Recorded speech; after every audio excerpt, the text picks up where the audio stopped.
Iran Israel যুদ্ধের অনেক বড় বড় খবর উঠে আসছে। প্রিয় দর্শক, আজ আপনাদের জানাবো কিভাবে ইরানের মিসাইল নেতানিয়াহুকে খাবার রেখে দৌড়ে পালাতে বাধ্য করল, আর কিভাবে ইরান টেম্পু বাহিনীর কাপড় খুলে উলঙ্গ করে ছাড়ল। এছাড়াও দুবাইয়ে মার্কিন সৈন্যদের গোপন মিটিংয়ের সময় মিসাইল দিয়ে ৩৭ সৈন্যকে উড়িয়ে দিয়েছে ইরান।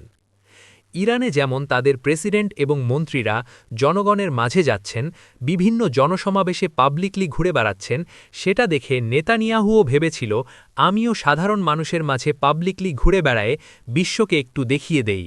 কিন্তু এই চেষ্টা নেতানিয়াহুর জন্য বেশ ব্যয়বহুল প্রমাণিত হল। নেতানিয়াহু একটি রেস্তোরাঁয় খেতে গিয়েছিল এবং রেস্টুরেন্টের ভেতরে না বসে বাইরে বসে খাচ্ছিল, কিন্তু হঠাৎ সাইরেন বেজে ওঠে। ইরানের মিসাইল আসছে। মিসাইল পড়ার আগেই সাইরেন শুনে ভয়ে খাবার খাওয়া বাদ দিয়ে যান নিয়ে দৌড় দেয় সে, এবং তার সঙ্গীরা খাবার ফেলে রেখে দৌড়ে পালান। ইরান তাকে খাবারের স্বাদটুকুও নেওয়ার সুযোগ দিল না। অন্যদিকে একদম নতুন চালে খেলা শুরু করে দিয়েছে ইরান। বিভিন্ন আন্তর্জাতিক সূত্র মতে খবর পাওয়া গেছে আরব আমিরাতে একটি গোপন ভবনে সিক্রেট মিটিং করছিল মার্কিন টেম্পো বাহিনী, আর ঠিক সে সময় তাদের গোপন বৈঠকখানা মিসাইল মেরে উড়িয়ে দেয় ইরান।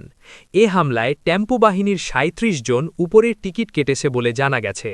তবে এ বড় হারের কথা প্রকাশ করলে ইজ্জত চলে যাবে বলে মার্কিন প্রেসিডেন্ট ডোনাল্ড ট্রাম্প আর তার প্রশাসন এ ঘটনা গোপন করেছে। ইরান এখন কেবল ভবন টার্গেট করছে না, বরং এমনভাবে হামলা চালাচ্ছে যাতে পানির পাইপলাইন ফেটে যায়। তেল আবিবের রাস্তাঘাটে পানি জমে যাচ্ছে এবং সেই পানি মাটির নিচে থাকা গোপন বাংকারগুলোতে ঢুকে পড়ছে।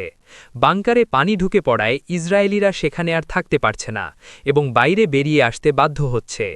এভাবে ইরান গর্ত থেকে ইঁদুরগুলোকে টেনে বের করতে শুরু করেছে।